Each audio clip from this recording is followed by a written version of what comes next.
Hey there, Kyle Souza. Check out my website, thetalkinggeek.com. And with that out of the way, let's get to it. It is Legend, wait for it, Dairy. Yeah, went with the How I Met Your Mother reference there. So Legendary is a 7-issue set. I've got it collected in this digital edition. It's 7 issues put out by Dynamite Entertainment. That is a steampunk reimagining of some of their really cool popular characters, which I like a lot of these, especially the Phantom and Zorro. Here on the cover we've got Red Sonja and Vampirella, Green Hornet, and Kato there. The story is by Bill Willingham. I'd like to give everybody their due. So we've got writer Bill Willingham, artist Sergio Fernandez de Villa, colors Wes Hartman and Robbie Bevered, letters Rob Steen, character designs Johnny Desjardins, collection cover Joe Benitez and Ivan Nunes, collection logo design Jason Ohlmeyer. Special thanks to David Grace, Luke Lieberman, Lisa Kirby, Kim Nimi, Adam Street, Tony Esmond, Brendan Burford, Brad Thompt, and Ivan Nunes. I would like to apologize to everybody whose name I just butchered. Again, the name is Legendary, but spelled D-E-R-R-Y. There's that credit roll there. So this, like I said, is a steampunk reimagining of these very familiar characters. It's pretty cool. I can't say that I'm a huge steampunk fan. I find it interesting. I think it looks really cool. I just haven't gotten into any of those franchises real deep like I have other franchises. But whenever I come across it, I think it's pretty cool. But rather than spoil the story, I'd like to talk about just some specific frames here. It launches you right into the steampunk world right at the beginning with an airship, our blimps, our zeppelins, right there up front. We see it the Victorian style dress for people. By dress, I don't mean a dress type of clothing. I just mean all clothing, the way they are dressed, Victorian style. Kind of that older style of lettering that we're familiar with there, but then brought into modern times by moving everything forward, like we have with this neon sign on the side. So put you right into that world really quick. Moving to our next snapshot. There is some gore in this, and this is a pretty cool scene that you see early on, and it really, I don't want to say it sets the tone, but this fight, there are a few things similar to it throughout. That's just Vampirella tearing a guy's arm off. And unless you know her, you don't know that it's her until later. They don't expressly say, hey, this is Vampirella, like they do some of the other characters, but she's pretty crazy in here. And it's these guys, they crashed her nightclub. What are you supposed to do when some crazy steampunk soldier guys crash your nightclub? You tear their arms off. That seems like a reasonable course of action. And I'm not going to disagree with Vampirella. So we do have Green Hornet and Kato. This is a cool action sequence that I really liked. You get to see those goggles. Nice up and close over here. And then down at the bottom, this little fight scene. It's pretty cool.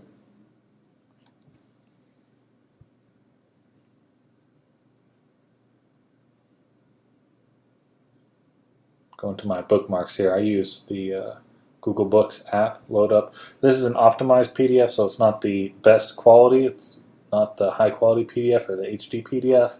And I didn't have it. The EPUB was too big for me to upload to Google Play, so I can read on multiple devices.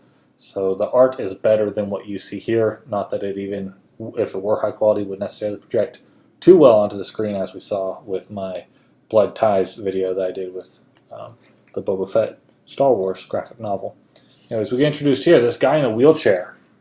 Alright, again, since this is steampunk, he's not going to be the $6 million man. No. Much better. He is going to be the $6,000 man. Ha! What a twist. But it's pretty cool. Pretty cool, I think.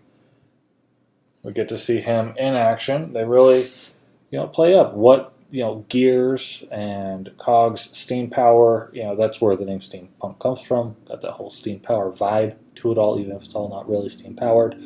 But it's really cool. It's a really cool world to be in there.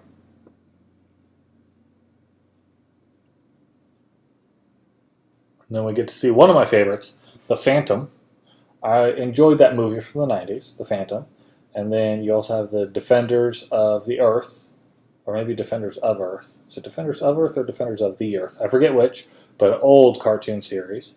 Enjoyed that. That had The Phantom. And then, of course, you have the books. You have the serials from the 1940s, maybe 1950s, but I think they were 40s serials, same era as the Batman ones, that are pretty cool. And The Phantom's pretty cool. And this version of him really isn't all that different from what we get normally with the Phantom. Yeah, it's different technology, but he's a relatively low-tech guy compared to a lot of other superheroes.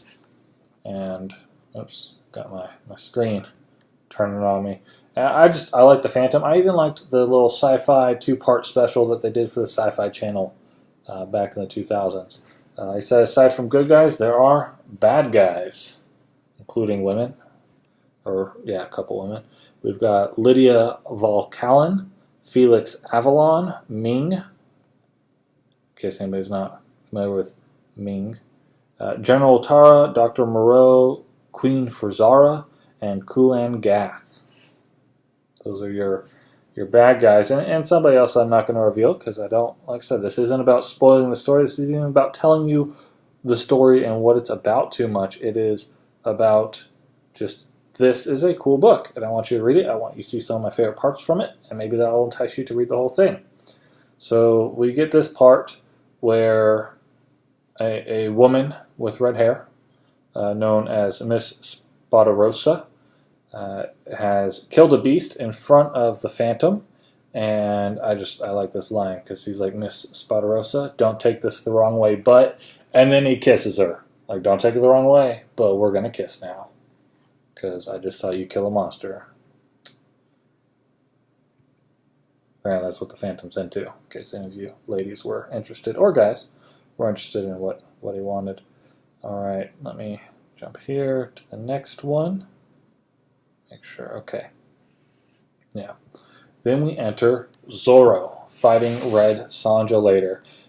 They meet with classic misunderstanding. She thinks he's a bad guy. He's looking for her, doesn't realize that her is her. That type of thing. Happens to the best of us. So I always liked Zorro. Watched the old TV show back. I'd get up early in the morning because my kindergarten was a half-day class. And so my brother would go to school. I'd get up. My grandma would be on the couch crocheting.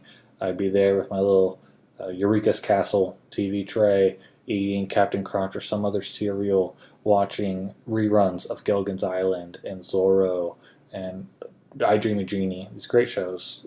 Loved Zorro ever since. Enjoyed the Antonio Banderas movies. All that stuff. On to the next one. Just another cool shot of those two heroes. As you can see, that one's from issue 7, so we're nearing the end. But there's some really cool stuff, and because this is a collected edition, there is some extra special stuff at the end that you didn't get in the print version. So here we go, kind of as a final battle. We've got Vampirella, the Green Hornet, Kato, the Phantom Protector. There's Phantom's really on the other screen. You'll notice we also have Flash Gordon, $6,000 Man, Captain Victory, and Silver Star.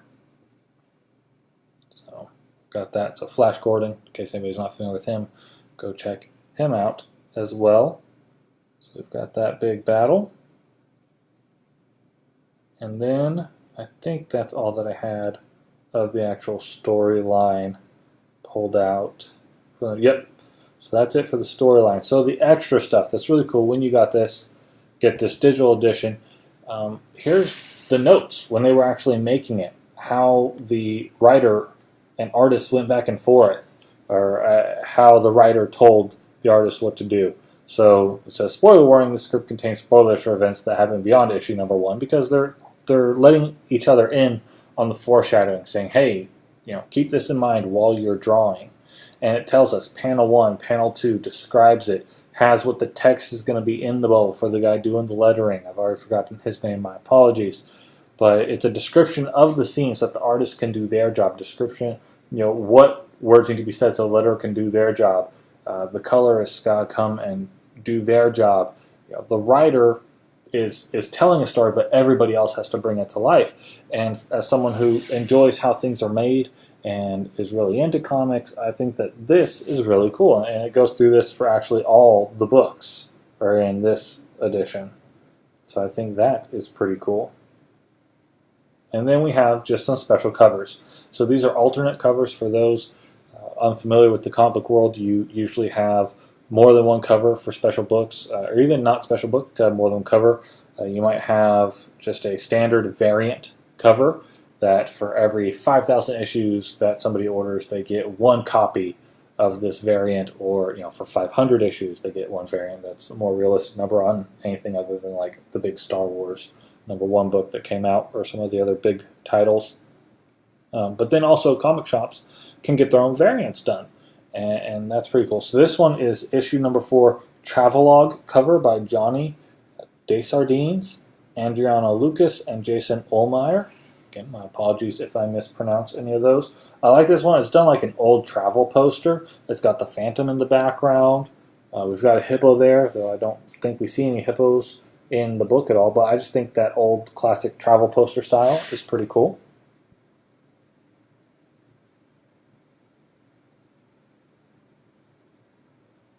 Oh, I skipped one for #2 here. Let me go back. This is the Fat Jack's Comic Crypt exclusive cover by Ali Garza and Luis Guerrero.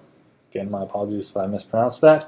They actually did several covers that I liked. I'm just going to pull out this one that I thought was really cool. I really like the covers. They use a lot of these bright colors. They're dark but bright at the same time. That very rich purple, pink, green. And I love that. I love it on the page. I love it in sunsets. I love it when people can do something that's both dark and bright. Just real vibrant and deep and rich all at the same time. Another cool cover. This one is by Ali Garza and Ivan Nunez. So one artist in common, but a little bit different. And so you see, Phantom's got some tech. He's got some goggles. That one's the issue #4, Cards, Comics, and Collectibles exclusive cover. This one is issue #6, Rare Variant cover by Sergio Fernandez Davila and Ivan Nunez. It's even got a signature on the cover. Not a real signature, it'd be printed, but you got the artist names on the cover right there in between the cape and the foot. That's the meeting of these two heroes, the misunderstood meeting terms.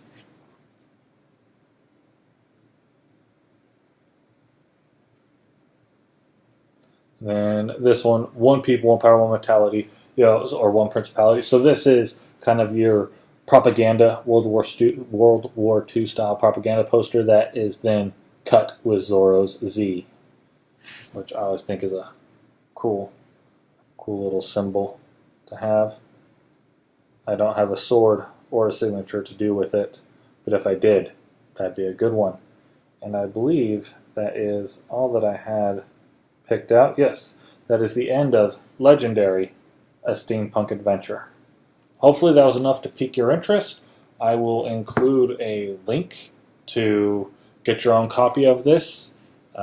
If I can find this exact collected edition, I will. But I know that there are digital copies out there, so I'll include a link to that. And hopefully you enjoy it as much as I did. Thanks.